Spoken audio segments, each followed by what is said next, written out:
বাংলাদেশের রাজনৈতিক অঙ্গনে হঠাৎ করেই তুমুল আলোড়ন।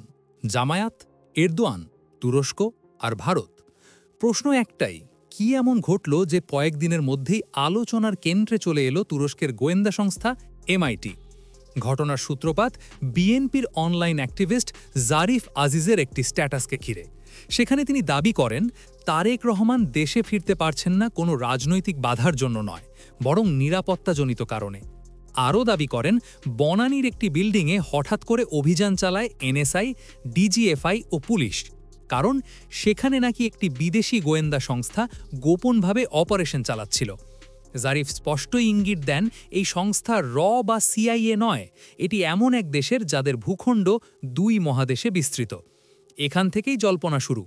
বিএনপির অনলাইন অ্যাক্টিভিস্টরা অভিযোগ তুলতে থাকেন, তুরস্কের গোয়েন্দা সংস্থা এমআইটি নাকি জামায়াতের সাথে মিলে তারেক রহমানের দেশে ফেরা ঠেকাচ্ছে। এমনকি তারা দাবি করছেন, জামায়াত বাংলাদেশকে তুরস্কের ভূ রাজনৈতিক হাবে পরিণত করতে চাইছে। কিন্তু এখানেই আসে পাল্টা কথা। লেখক শাফিন রহমান এসব অভিযোগকে ভিত্তিহীন বলে উড়িয়ে দিয়েছেন। তার ব্যাখ্যা, বাংলাদেশে নাকি দুই ধরনের ডিপ স্টেট সক্রিয়, একটি মালয়েশিয়া, সিঙ্গাপুর, মিডল ইস্ট ঘরানার, যেখানে ভারতের ভূমিকা আছে, আরেকটি তুর্কি পাকিস্তান বেসড। শাফিনের মতে, প্রথম গ্রুপের প্রভাব কমাতে দ্বিতীয় গ্রুপের দেশগুলো জামায়াতের সাথে ঘনিষ্ঠ হচ্ছে, তা দেশের স্থিতিশীলতার জন্যই। তিনি আরও বলেন, বিএনপি যে অভিযোগ করছে জামায়াত নাকি বিদেশি গোয়েন্দা সংস্থার কাছ থেকে কোটি কোটি টাকার ফান্ড পাচ্ছে, তা সম্পূর্ণ গুজব। বরং জামায়াত তুরস্কের সাথে সামরিক সহযোগিতা চেয়েছে, এমন দাবি উঠে আসছে। রাজনীতি বিশ্লেষকদের মতে, জামায়াত ও তুরস্কের সম্পর্ক নতুন নয়। আদর্শিক মিল ছাড়াও 2016 সালে নিজামীর মৃত্যুদণ্ডের পর তুরস্কের রাষ্ট্রদূত প্রত্যাহার ঘটনার কথাও অনেকেই মনে করিয়ে দিচ্ছেন।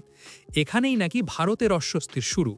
শাফিনের দাবি, তুরস্ককে ভয়ঙ্কর বানিয়ে দেখানোর পিছনে ভারতের এজেন্সিরও ভূমিকা থাকতে পারে। আগে যে অভিযোগ ছিল জামায়াত পাকিস্তানি, এখন নাকি তৈরি হচ্ছে নতুন গল্প, জামায়াত তুর্কি।